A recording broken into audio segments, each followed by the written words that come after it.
basketball on WCIA 3. Now, all the action and excitement of Full Court Friday.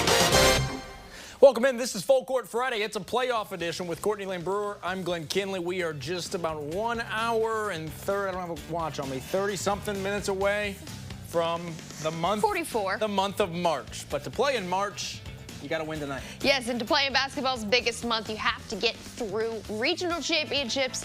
And they were all in action tonight across Central Illinois. We'll go in order for you. 3A, 2A, 1A. Plenty of action. Starting with a huge one. Central and MacArthur meeting at Centennial. Second quarter. Maroons leading, but Sean Lee would like to change that. Tough bucket and one. General still down 5. Maroons go outside. Luke Swanson can't get it to go. Chris Bush flying in for the putback. Central up 6 at the half. Here come the Generals, though. 4 guys will touch it in transition. King D's to Sean Lee.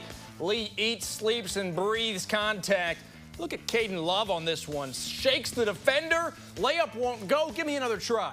He'll go up and one. There it is. Central up 3 after 3. MacArthur, though, feeding the big dog. The 6'6" senior Rome D's gives MacArthur the lead, but not for long. We're tied with 1:15 to play. David Riley gets downhill. A bump and a bucket. He's got something to say about it, too.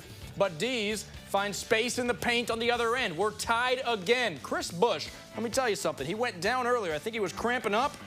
There he is on the bench, but he's back in for this one, and you can call it a Chris Bush game winner. Woo! With 20 seconds left, the Maroons make their free throws, and the celebration is on. Central wins a regional title for the first time since 2019, 60-54. Your final. It means so much, man. For this being my second year, the last year I took one step. I got my first playoff win against Urbana, and my goal for this season was just make sure you get a regional championship, take the next step so we can keep building this thing, and hopefully we can be in the future, be a state contending team on one. It feels great just to get that, because we haven't won in so long. My whole high school career we haven't won, so it just feels great to win. Right here, let's go to the state, and I'll say it. You heard the man.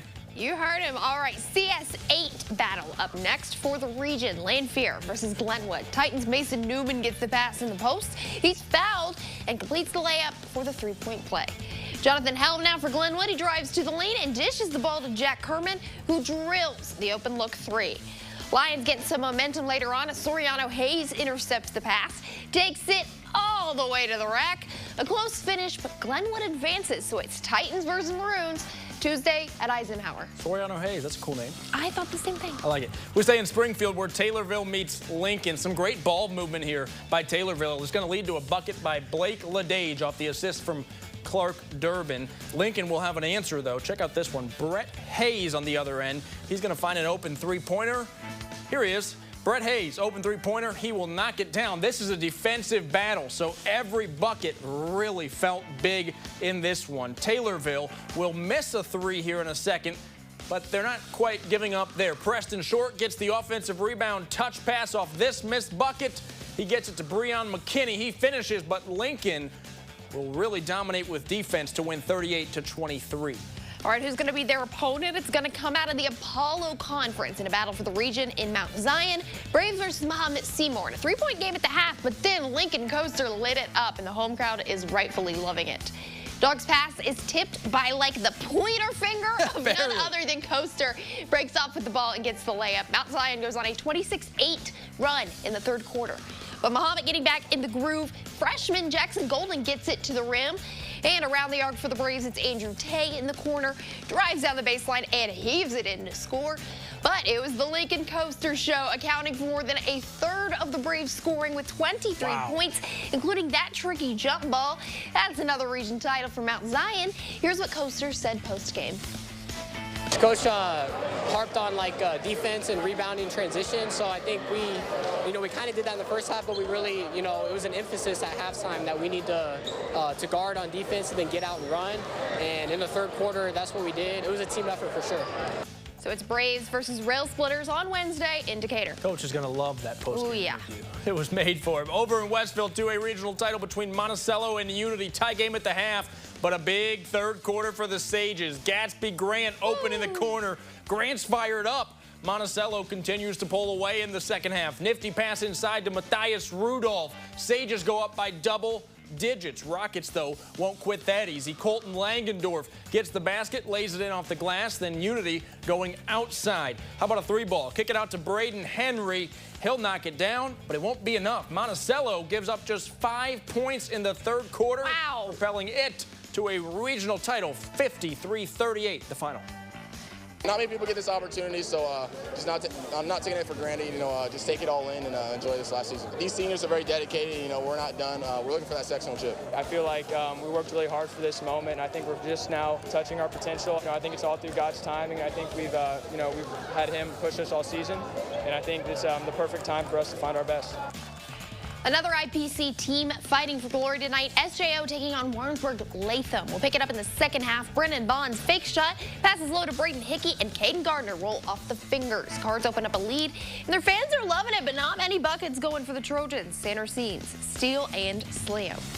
Later on, Colin Thomey goes for the rim and gets it to go in beautiful fashion, but the Cards have some fast break points of their own. Easton McKenzie gets the steal. Brennan Bond finishes it. Cards are too much for the Trojan, and Trojans win 62-56. Well, let's go to Hoopston, BHRA, and Paxton Buckley Loda meet for a chance in the sectionals. That's what we'll call it. We'll pick up in the third quarter. That's Chaz Dubois driving, finishing left side. Blue Devils maintaining a lead. Dubois will pass to a cutting Keeson. Peoples lays it in. The deficit up to 9. Panthers try to go inside. 3 defenders. Not enough to stop Ethan Williams. Back to Bismarck, though. Caden Kellaminick takes a minute, but this one will fall after 3 or 4 circles around the rim.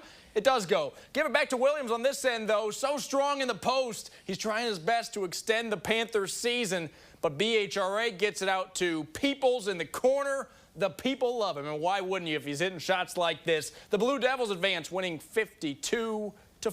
I'm pretty sure that's 32 wins now for BHRA. All right, last one in 2A. Williamsville and Quincy Notre Dame. Bullets leading at the half.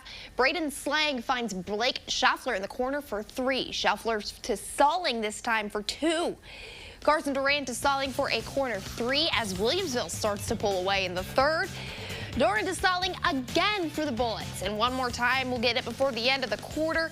And it would be him once again, Stalling.